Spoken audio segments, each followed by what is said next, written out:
Hello, everyone, and welcome to MemoryCore Second Live. I am Federico, head of RPG for Horrible Guild, and today we're here with Claudio Pustorino, author of the game, to take a deep dive into his ideas, his memories, and possibly find out how MemoryCore came to be. First of all, if you have any comments, any questions, please write them on YouTube or drop a comment on the launch party page on BackerKit, and Claudio will take care of that. Yeah. Okay, so okay, Claudio, let's go straight from the most obvious question we can ask. Where did MemoryCore come from? Okay, so we already addressed the anecdotal part in our first live stream. So first, probably my need to set myself interesting design challenges. Okay, things that pull me out of my comfort zone as a game designer, basically. Second, probably the pure love for the era we grew up in. We both grew up in, okay? And I don't know, third, probably the match between what I needed as an author and horrible appetite for, doing crazy, very ambitious thing. To put it politely. Yes. Okay, so MemoryCore is all about the PlayStation era, but we're both from the first half of the 80s, so we started playing video games way before that. So what is your earliest gaming memory, before the PlayStation era? Oof, okay, I started with computers, okay? I'm 6 years old, okay? And I'm sitting in front of an old 286 or maybe a 386, so a very, very, very ancient computer, okay? With my older brother helping me install games via MS-DOS with floppy disks, okay? The big, the flappy one, so the 5.2 inches, okay? And then the 3.5, I think. My father ran a computer company, and my brother was, the family tech enthusiast. So I discovered video games through computer long before I ever touched a console. PS1 was my very first. Okay, so I played a lot of Golden Axe, Ghosts and Goblins, Altered Beast, LHX, the helicopter simulator. Wolfenstein 3D. I approached Mortal Kombat way before, I played, Street Fighter, okay? And all the LucasArts and the Sierra adventures. So, Zack McCracken. Zack McCracken, Day of the Tentacle, Full Throttle, Broken Sword later, Legend of Kirandia, King's Quest, okay? Also, last but not least, because it's a very clear memory in my head, okay? I remember years later, we already had a Pentium, I think, when we switched from the Sun Blaster 16 to the Avue 32. It was a new, I don't know, scheda sonora, okay? Soundboard, I don't know, okay? I don't know how to say that. Soundboard, I think, is the board that handled sound, okay, in the computer. And I remember hearing the Imperial March because we were playing X-Wing or TIE Fighter, okay, the orchestral version of the Imperial March. And I remember thinking, this is not possible. How it is possible that this is coming out from the speakers of my computer? The PS1 came long after, and I was already pretty grown up when that happened. Yeah, so you skipped the first console generation, you skipped the first Nintendo, you skipped the Mega Drive, SNES, and you went straight down to the PlayStation. Okay. Yeah. So coming to the 32-bit era, what are the games that really left a mark on you? Okay. I'm about to answer, but we had a question, maybe. Yeah. I I said that. Oh, okay. Okay, let me translate that. Okay, it's hi guys. Today downloaded the tutorial session you published, and I wanted to say that I can't wait to try it. If we have time, I'd like to bring it on our channel, which is In Taverna da Corte. Oh, yeah. He also wants to do a question. Will you release it in Italian or it will be just in English? Okay. At the moment, there are no plans to bring the game to Italian. We're working in English, and the crowdfunding campaign on BackerKit will be just in English. Yep. You never know, but at the moment, nothing is like on track to bring that as soon as possible. At the moment, we're just focused on the game, and the game is coming up in English for now. Yeah. Sorry for that, Claudio. Not sorry at all. We were talking about the games that left an impact from the 32-bit era. Okay, so first of all, Metal Gear Solid was the first game I played on the PlayStation. Okay, and it literally changed everything for me because it changed what I knew about games and the concept of what a games could be. Okay. Also, I actually learned how to use a joypad with Metal Gear. Okay, that is it's not the best, but it's way better than Resident Evil 1. Yes. Okay. The tanky controls. I remember that. That was my first game on the PlayStation. It was Resident Evil. It was like, I don't know how this is supposed to work. It was so different. And very different to me, at least. I was used to use keyboard and mouse, so it was quite confusing. I didn't know it was confusing because I was so young and enthusiastic, but it was, yeah. And then, okay, Metal Gear for sure. Symphony of the Night anchored me to my favorite genres, so Metroidvanias, to the point they still take up a good, 30% of my gaming time. I play them all. Okay, very good, goodish, not so good. I play them all, and it's all because of Symphony of the Night. And okay, this may sound cheesy, but I played the whole Final Fantasy VIII sitting next to my, childhood friend who, as it happens, was also the girl I had a crush on. Okay, so we spent 100 of hours exploring a whole world together, and it was also kind of a story. Okay, so it was kind of, I remember quite well those moments, those hours, because we spend entire afternoons on Final Fantasy VIII. Is it still your favorite Final Fantasy because of this? Yeah, despite the junction system. Yeah, yes. And also I had no remember at all about the crunch part, so the mechanics. I was all focused on the story and to Claudia and on Claudia. So it was a love story on both sides, right? It was in the game and outside the game. Yeah. And last but not least, Tenchu and Armored Core. I was From Software fan way before Dark Souls and the Souls-like genre.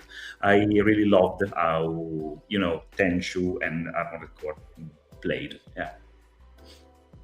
So I guess that like your gaming time, just like mine, is not just nostalgia. I guess we both like. Yeah, I know that we both play a lot of games. Thank you, Daniel. Cloud. There were 3 Claude. Yeah, Claudio, and Claudia. Yeah. If only it was 7. Like I know you play a lot of games, like recent game, not just like old school nostalgia. Like what are you playing right now? Is everything just become research, or do you still take some time to play something new? Okay, I think I should answer both for tabletop role-playing games and video games. Mm-hmm. okay? Yes. So we are just in the middle. So on the tabletop RPG side, no, I'm constantly playing different things, and it will never turn into research because I love it too much. Okay, I'm planning to play Oceania 2084. That is an indie game that experiment very cleverly with asymmetrical role and conflicting roles. Okay, so it's something that is deconstructing a little bit the assumption that tabletop RPG is a purely collaborative experience, because it all takes place in a dystopian regime. Okay, so the dystopy, okay, have to be very, very harsh on the players, and I'm very interested to to see how it plays out. And on the video game side, I'm playing Saros right now. It's a bullet hell, 3D bullet hell shooter. I love the guys from Returnal, right? Yeah, I really love the Returnal, and so it has been an obvious choice. I'm also planning a full deep dive on Need for Speed, because honestly, I don't know it well enough, and that will be research, not only research, even pleasure. But I have never been a racing game fanatic. Carmageddon and Crazy Taxi was more, my cup of tea, rather than Gran Turismo or Forza Motorsport. With the exception of Screamer, the first Screamer. I played on PC. I had the PC box, the boxed set of Screamer, and I think it was developed from an Italian studio, if I remember correctly. I didn't know at the time. I don't know. Now, search it up, Screamer. It was very arcade. It was not technical at all, but I really enjoyed Screamer and Outrun and Road Rage. I played a bunch of them. Yeah. Micro Machines. Micro Machines. Micro Machines to me. Micro Machines. Yeah. But those are very good. I played a ton of Micro Machines as well. It was fantastic back in the day. Like, I think it was one of the first very competitive games that we used to play at, for 14, something like that. Yeah. It was fantastic. I would love to play that again. And also, sorry. No, please. Also, the fact that, even in other games, respawning was a thing, Mm-hmm. But in Micro Machine, it was very clear that respawning was something that, puts you in a very difficult spot. So it was something subtle, but a very clever way to make everything very competitive, because Micro Machine can fall off of the table. So and it was very interesting because it was cars, but they were also toys, and that was very cleverly entwined with the game design.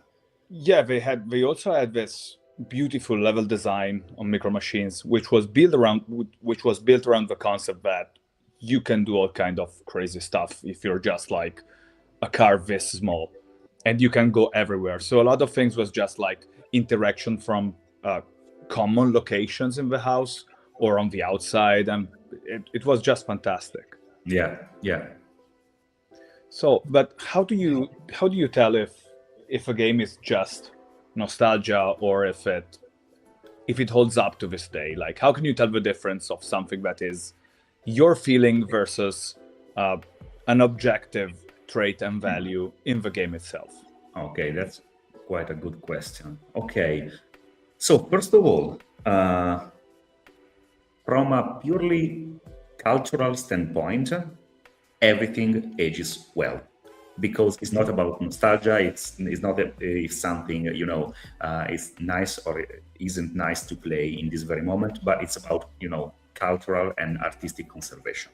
Okay, so first of all, I think conserving games is something that we should aim for, despite how them age for the players. And from the player standpoint, I think that some games are built on design choices that never forced them into, compromising on fundamentals. Other made those compromises. Okay, I don't know. A great control scheme is timeless. Okay, it never gets old. So if you play Castlevania Symphony of the Night right now, okay, it's still good. Okay, if someone doesn't know about Castlevania and loves Hollow Knight, okay, I would suggest Castlevania with no second thought. Okay. Yeah. On the other like end, the first choice, if somebody's liking a Metroidvania, would be just play Symphony of the Night. It's just a bit jankier, but it's a kind of feeling that makes sense. Yeah. But maybe you have a little bit less space, and but the controls are solid, like the very first Prince of Persia. Okay. Yes. Okay, it's still holds up because the fundamentals are rock solid. Okay.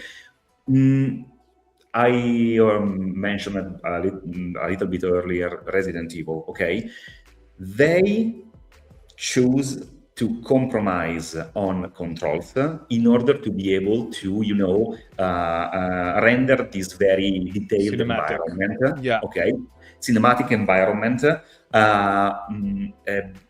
on an underpowered hardware. Okay, because the camera was fixed, so they was able to create these very beautiful scenarios without moving the camera, so without the needing to render in real time. Okay, but now that we can render very beautiful environment without clunky controls, okay, this choice aged poorly. Yes. Okay. So today, maybe I will point a newcomer to Resident Evil 1 and 2 remake. Okay. Yes. Given that instead of the originals, instead of the originals, given that Symphony of the Night, as Daniel K says exactly, has great sprites, great animation that give a great feedback on the feeling of movement of your movements, and have a solid ground base, I think you can play it today and enjoy it. Yeah, I replayed it I think it was 5 or 6 years ago. It was way after I played Hollow Knight. And yeah, it is a bit like if you're if you have the habit of the perfect precision of a Hollow Knight or this kind of modern Metroidvanias, it seems like you can realize, you can feel that it's a little bit less, but it's obvious, there is nothing to do with that. But it still holds up. I mean, in my opinion, it's still one of the best of the genre, of all time. I prefer way more Symphony of the Night than any Metroid, even the latest ones. Yeah. But this is it's also a thing of theme for me. I'm not really into the Metroid vibe. Yeah, I'm more into the Castlevania vibe. And also, I think that we are seeing in those days, we are seeing a clever use of, I don't know, pixel art or low poly art in video games, not only because of nostalgia, okay, but also because when you are not running for hyper detail, okay, you are leaving to the eye of the player, okay, and to the brain of the player space to fill the gaps. Okay, and this is quite important because when you are aiming for a cinematic, perfectly seamless storytelling experience, okay, a single glitch will bother you a lot because I'm immersed in this very realistic environment. Okay, so when something doesn't work as intended, okay, it's pretty clear. Okay, a bug in Cyberpunk 2020 and 77, okay, it's not quite enjoyable. Maybe it's funny, but it's not enjoyable. Okay, when I'm playing I don't know, very clunky, low poly racing game, okay, and the physics is not quite realistic, it's not a problem at all, okay. It didn't bother the odd physics of Skyrim, okay, of, for example, or Morrowind, okay, because I had, the space to play, to conceive that game as a game, and I was able to see the sprites or the models, and fill the gaps, okay, tell your brain fills the gaps my way, okay. And so there are a lot of whole choices that was forced because of hardware, okay, that now we are seeing, returning more and more, because there is a beauty in them, not only to appeal to 45 years old players, okay. They are quite enjoyable also for young people. I don't know, Minecraft, okay, it's more synthetic. It's like art. It's more synthetic. It's less representative but more synthetic, okay. Yes, you also need a ton less of people to work on it, and the budgets stop becoming a constraint in the bad side of things, that you need a ton of people and a ton of years to work on something, but you can have a limited development team and just be very focused on what you want to do. And this brings me to my next question, how do you translate a video game to a tabletop RPG?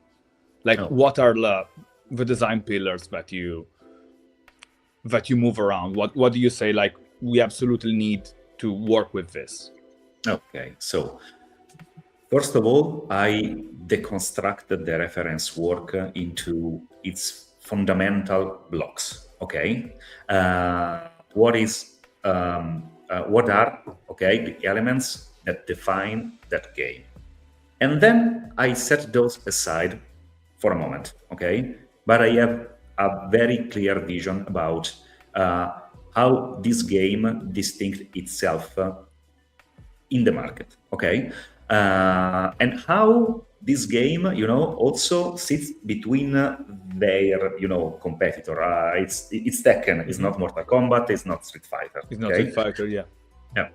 Then I figure out what made this game special to me, okay. So personally, and then and I set that aside too, okay. Then I take all those elements, okay, and with an iterative process of design and playtest, I find out how to, give back my own authentic point of view, my understanding, okay, of this game, okay. The translation, okay, from a video game to the adaptation, from a game to a tabletop role-playing game is not about understanding the game in itself, because I wouldn't say that is easy, okay, but it is the easier part, okay. The process, the hardship of the process is to understand how to compromise between those elements, the elements that you want to let go as a person because they were special for you, okay, and the elements that players during a standard session, okay, expect to have, okay. Games are mostly skill based, okay, and video games are mostly skill based, and tabletop role playing games are quite luck based. Are mostly luck based, okay, and they are quite story driven. Maybe you don't want to challenge yourself during a game night with your friends. Maybe you are very passionate about, I don't know, old school Renaissance, so you really enjoy a challenging experience, okay. But so how do you translate something that is not only action but also story driven, like Metal Gear Solid or maybe even Castlevania, okay, that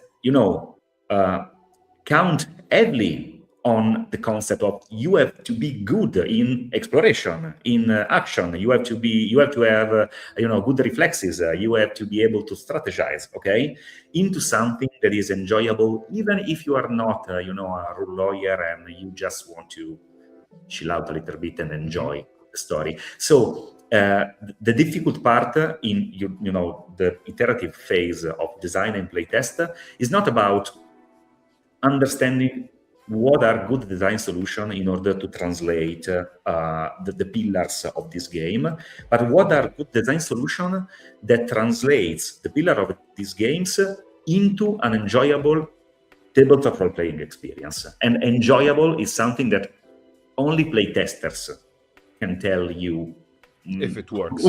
Yeah. But can I ask you something more? Like, because these games were like this amazing single-player experiences, okay? But we're bringing this to the table, and we expect the table to be mostly multiplayer, okay? Yeah. What was your design approach in thinking, okay, we need to convert this? Okay, so it's different for each game, okay? Or at least for each game genre, okay? The assumption is, okay, I have to create something that is enjoyable for 2, 3, 4, or 5 people, okay? And none of these people have to, be bored at the table during the experience. So there have to be a good level of involvement, okay? Both, mental, synesthetic, I think. I don't know. I don't know. Okay. So all the different kind of involvement, okay, have to take place in a balanced way during a game session for every player at the table, okay? So I have to respect the reference work, okay? I try to answer to this question. How do I manage, okay, to make everyone happy at the table, okay? Respecting these two pillars, okay? One, they are involved, okay, in the game. Two, they feel that they are playing that kind of game, okay? For Overdrive Crew, it's easier than for Final Tournament, because in Final Tournament there will be times in which two players are at the center of the stage, okay, or maybe one player is fighting a non-player character, okay, and the other are part of what? For example, of the crowd, so they can actively participate to the combat. Because in those moments I started thinking, okay, when I was playing Mortal Kombat on my computer, okay, and my brother and me and my brother, okay, who wasn't playing versus, okay, he was watching me, okay, what he was doing, what he was doing, it was cheering me, okay. So they can cheer, and this is something that should have a mechanical outcome, okay? So they will feel that what they are doing in a role have a weight, okay? So it's valid somehow, okay? One of the most difficult translation for me was, and is okay, it's still Solid State Machine, because Metal Gear Solid one is an experience based on solitude. It's cold. You are alone, okay, most of the time, and you travel from a dramatic moment to another dramatic moment, but it feels very, it's sad. It's all cold. It's solitary. Gray. Yeah, it's solitary, it's cold, it's gray, you have this palette, this blue palette, okay? You have no warm colors, in view there is a lot of silence. Okay. Yeah, you talk with people through a radio. There is nobody with you. Yeah, there is a lot of time. And this is not okay. You can, take Solid Snake and maybe a couple of others, other very strong characters, okay, and deconstruct the super soldier into different, approaches, skills, and specialization. This is doable, okay. But how do you handle to, convey this feeling of solitude, giving to the players the space needed to role play not only with Colonel Milner and with bosses, but between themselves. Okay, this is, and I think maybe I shouldn't mention it in live, but I think this is something that is still in development. Is not addressed 100%. Because I'm seeing, for example, in the tutorial mission we just released, I think we really addressed the action stealth part. Okay, the boss, the mechanics are fine-tuned. The general, feeling, it's all right. Okay, but it's a tutorial introductory one-shot, but this is not as much space as I wanted to make character interact one with each other, not only on a tactical and action approach, but also from a human standpoint. They're asking us about Hind D. It was there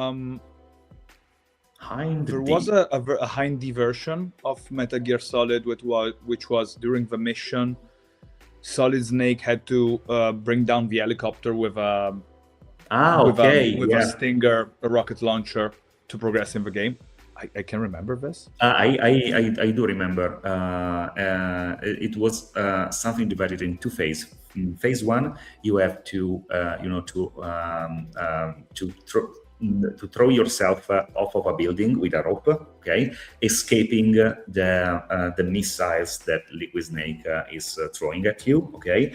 And in the second phase, on the second tower, I think the second tower, you manage, to get rid of the helicopter once and for all.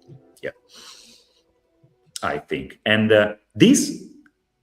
those are quite easy to those parts, okay, are quite easy to translate because the level design is very on point. The level design in all Metal Gear Solid is very on point, but the level design clearly indicates you how to, what do you have to do in order to create a very interesting scene or setting or boss fight in a tabletop RPG experience. I don't know how to handle silence. Yeah, we talk about this. Like, do we need more vignettes? Do we need more cutscenes without rolling dice? We talk about this. We'll see how that works. But I think also the question. Yeah, sorry, please. No, sorry. Maybe I am speedballing right now, but maybe we can create a mechanic that has you ask to the player what's on your mind and you are not telling to anyone, and this maybe will give you a bonus, okay? Because it's very important that the solitude stay intact, but those players will need to express themselves or it will be we will figure it out. Also, I think the question it gives us the opportunity to address something that we've been talking a lot, but we didn't explain very much outside of our working team, which is the fact that we know the references, we know the Easter eggs, we know the things from those games, and we know like how important were like these parts were in the games, and we're actually working to translate those parts as well. So maybe we're gonna have like aches modes, okay, or or special missions or Easter eggs or the kind of things you expect, you can also find one in the tutorial mission for Solid State Machine. We're working on this. You will find that kind of stuff. Yeah, but for sure. Also, all the memes, okay, all the references, the very clear references, has to be balanced in order to to make players feels at home, but also not enough to transform the game in a parody of the reference work. Yes. And this will be, playtest. Playtest will answer to those to all the problems. Those are not problems. Those are happy problems. No. Those are opportunities. We are working with something very powerful. We have to, to convey effectively what we were feeling during those days. It's just. But do you think that the cutscene button mashing mechanic, I have seen it chaotic neutral and read about it in the bootleg manual? Yeah. Yes. Very much. And I want to ask you, obviously, like we're talking about Easter eggs and the references and this kind of stuff, but do you think the games will be able to connect to a new generation of gamers, or is it mostly gonna be the old grumpy guys who have a lot of memories involved in this kind of games? What do you think? Okay. I was joking with a friend of mine. A friend of mine was mocking me, about the fact that we have to hurry up with MemoryCore, because if we wait too long, the target of the game will be too old to play. And we were joking about the fact that we are doing something quite the opposite of the Harry Potter books. Something that start at the same age of the of the readers and then grew up with the readers. No, we are from from MemoryCore 1 to MemoryCore 2. We will talk to 40 years old, but different kind of, the PS1 40 years old, the PS2 40 years old, and blah blah blah. I never thought about this. But then I think, jokes aside, the beautiful thing about role-playing games is that by their very nature, they run on an hardware that doesn't really change the human brain. So the role-playing games ages very gracefully. So I think that we can tribute an old game with a role-playing game that feels very fresh for everyone. So from one end, I think that the community that will support MemoryCore will be probably made mostly by nostalgic people, and this is good. It's fine to me. It's what I wanted. But my dream is maybe for someone younger to play one MemoryCore games, fall for it, and then go back and discover the original classic. Why not? In its raw form or in a remastered. If there is a remastered on the market, MemoryCore will not be, the thing that will make discover, an old classic to, I don't know, no, I don't think so. 16 years old. But why not? Also, so this is not something I am doing just for old nostalgic people like me, because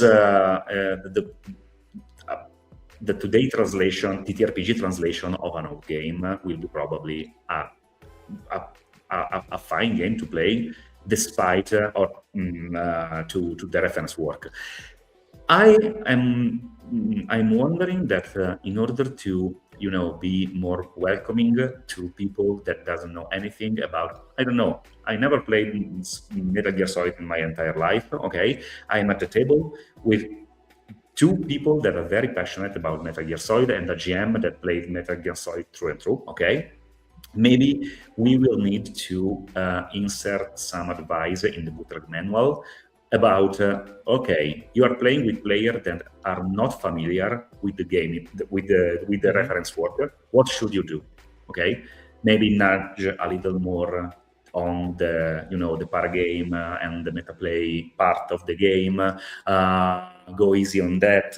Go harder on that on this. Okay, so maybe if we want to be more welcoming, we should think about answering the question: what if someone plays this game and know They have nothing no idea. about Resident Evil or okay, but that's all. I think that this game can be those games will be very enjoyable to everyone.